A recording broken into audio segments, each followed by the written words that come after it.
حضرت سال بن سعد کہتے ہیں ایک بی بی حضور کی بارگاہ میں آئی، اس نے آ کے حضور کی خدمت عالی مرتبت میں عرض کی، حضور میں جب بھی آتی ہوں کرتا یہی پہنا ہوتا ہے آپ نے، یا رسول اللہ صلی اللہ علیہ وسلم، اور اس کو تو اتنے پیبند لگے ہیں کہ گنے نہیں جاتے، تو حضور اگر اجازت دے تو ایک کرتا نہ بنوا لوں آپ کے لیے؟ تو حضور نے فرمایا بنوا لے۔ وہ بی بی کرتا بنوا کے لائی، اس نے بڑی محبت سے بنایا۔ اس زمانے میں جو کوئی نقش و نگار ہوتے تھے اس نے سجائے اپنے انداز میں، اب اس نے پیار سے بنایا، محبت سے بنایا، یہ بھی باتیں صحیح ہیں، پر اصل جملہ جس سے مزہ آئے گا وہ یہ ہے، وہ اندھی ہے میں بڑی ریج نہ بنایا، میں بڑی، اب اس میں جو درد ہے وہ میں اردو کا جملہ ڈھونڈ کے لاؤں تو ملتا نہیں مجھے، کہتی ہے میں ریج نہ بنایا، تو محبوب پاک کی بارگاہ میں لا کے تھال میں پیش کیا۔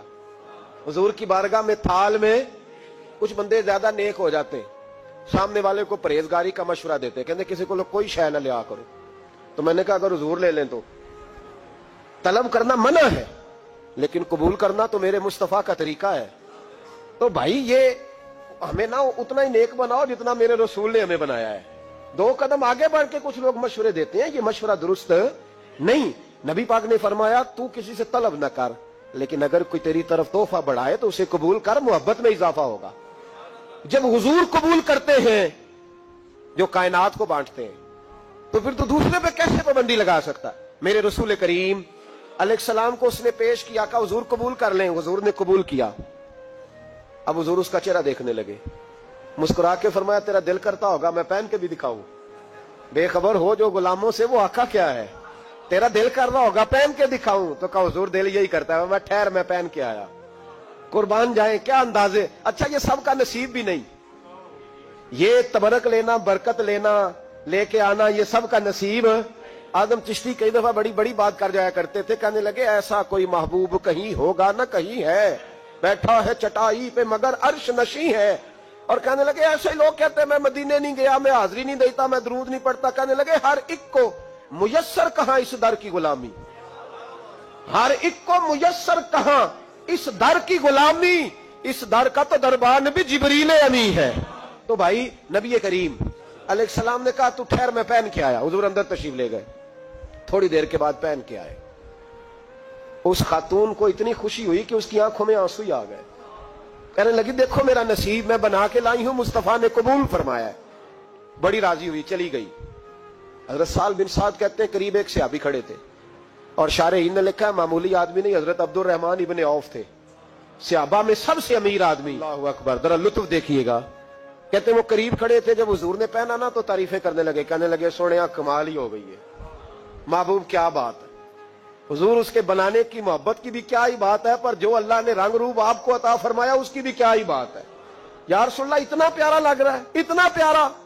جب کوئی زیادہ تعریف کری نا تو تعریف کرنے والوں کی بھی اپنی اپنی نیتیں ہوتی ہے نا، جب زیادہ ہی تعریف کی تو حضور نے فرمایا تجھے پسند آ گیا دے دوں، وہ پسند آ گیا تجھے۔ کچھ بندے سیانے ہوتے ہیں پتا ہوتا ہے جو مرضی پہ آکھے دھیان ہی نہیں کرتا، وہ جنہ مرضی تعریف کرو وہ کہتے تو لگا رہو مجھے پتا ہے تو کی پیار ہے، تو کہا پسند آ گیا ہے یا رسول اللہ بڑا، تو فرمایا چاہیے، کہا حضور مہربانی ہو جائے تو کیا ہی بات ہے۔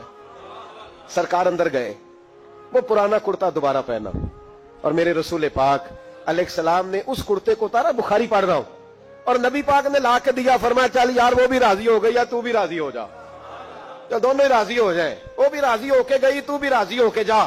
اس کو دیا، حضور چلے گئے، صحابہ بعد میں اس صحابی کے پیچھے کہنے لگے یار تو تگڑا بندہ ہے، تجھے ضرورت ہی نہیں تھی، اور حضور علیہ السلام نے بڑی مشکل سے قبول کیا۔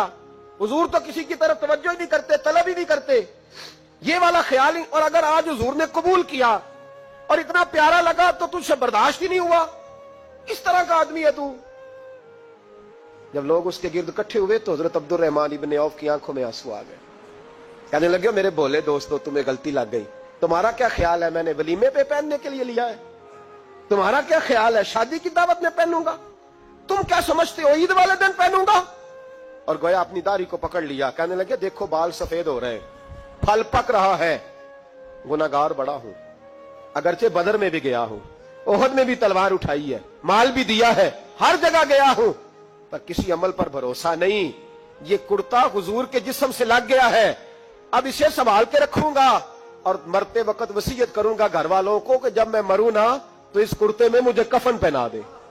مجھے امید ہے جب حضور کا کرتا پہن کے قبر میں جاؤں گا تو رب کے فرشتے مجھ پر عذاب نہیں دیں گے بلکہ بغیر حساب کتاب جنت عطا فرما دیں گے. حضرت یوسف کا کرتا تو شفا دیتا ہے نا, اور میرے محبوب کا کرتا دوزخ سے بچا کے جنت عطا کرتا ہے. یہ صحابہ کا عقیدہ ہے. کس کا عقیدہ ہے؟ بول کے بتائیں. کیا کریں اس حدیث کا؟ اس میں برکت ہے کہ نہیں؟